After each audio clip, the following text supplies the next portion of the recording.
Bonjour et bienvenue à toi dans cette nouvelle vidéo en droit du travail. Aujourd'hui, nous allons parler ensemble de la notion d'heures supplémentaires. Pour ce faire, nous verrons dans un premier temps une définition, puis le recours aux heures supplémentaires, la majoration des heures supplémentaires, le contingent et enfin les repos compensateurs. Surtout, n'oublie pas de t'abonner à ma chaîne YouTube et de liker cette vidéo pour me soutenir. Et c'est parti!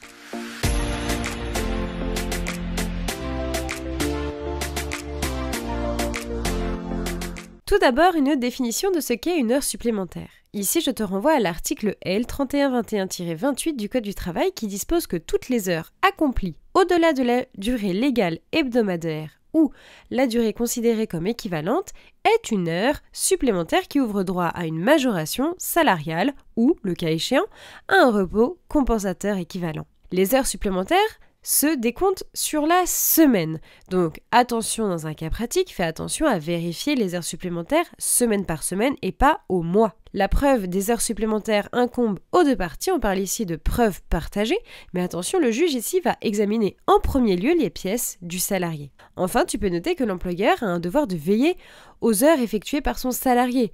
Donc en soi, il n'est pas censé se dédouaner des heures supplémentaires effectuées par son salarié. À présent, regardons ensemble le recours aux heures supplémentaires. Sache que le salarié n'a pas à faire des heures supplémentaires sans prévenir son employeur et sans son accord. Le salarié ne peut pas non plus exiger de faire des heures supplémentaires pour, par exemple, arrondir ses fins de mois, pouvoir se faire plus d'argent pour partir au ski, par exemple. Si le salarié refuse toutefois de faire des heures supplémentaires, par principe, il commet une faute vis-à-vis de ses devoirs.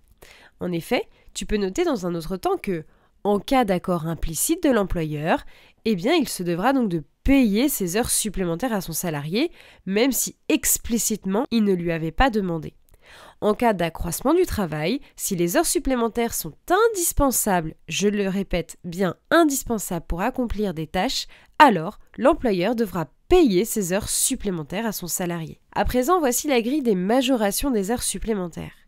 Alors, de la 36e heure à la 43e heure, la majoration sera de 25%, c'est-à-dire que le salarié sera payé à 125%. C'est-à-dire que tu prends le montant de son taux horaire et ensuite tu fais plus le taux horaire multiplié par 0,25. En ce qui concerne les heures à partir de la 44e heure, eh bien cette fois-ci, la majoration sera de 50% du taux horaire.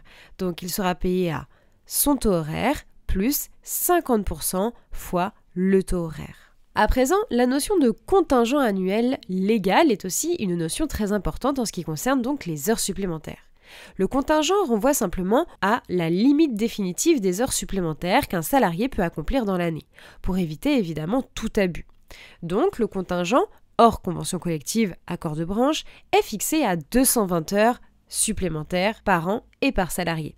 Tu peux noter que des conventions collectives, des accords de branche peuvent prévoir des heures supplémentaires, un contingent différent. Mais s'il n'y a pas de renseignements précis, eh bien, on appliquera le contingent légal de 220 heures. Enfin, tu peux noter que la contrepartie est soit en argent, soit en repos compensateur. Alors, étudions maintenant ce qu'est les repos compensateurs. Comme je te le disais, l'employeur peut choisir entre payer les heures supplémentaires avec donc la majoration, ou alors payer entre guillemets le salarié par des repos compensateurs. Alors les repos compensateurs, c'est très simple. Lorsque l'entreprise est inférieure à 20 salariés, une heure supplémentaire équivaut donc à 1h30 de repos. C'est-à-dire qu'il y aura une majoration de 50%. Donc la moitié de 1 heure, c'est 30 minutes, donc il y aura bien 1 heure plus 30 minutes. En ce qui concerne les entreprises de plus de 20 salariés, eh bien ici c'est 100% de la majoration, donc on va faire 1 heure supplémentaire égale 1 heure plus 100% de l'heure, c'est-à-dire 1 heure plus 1 heure égale donc 2 heures de repos. Donc c'est au choix évidemment de l'employeur. Voilà, c'est la fin de cette vidéo, j'espère avoir bien su t'aider dans tes révisions. En tout cas, n'hésite pas à t'abonner à ma chaîne YouTube, à liker cette vidéo pour me soutenir, mais également à me rejoindre sur mes réseaux sociaux, Instagram et TikTok. À bientôt!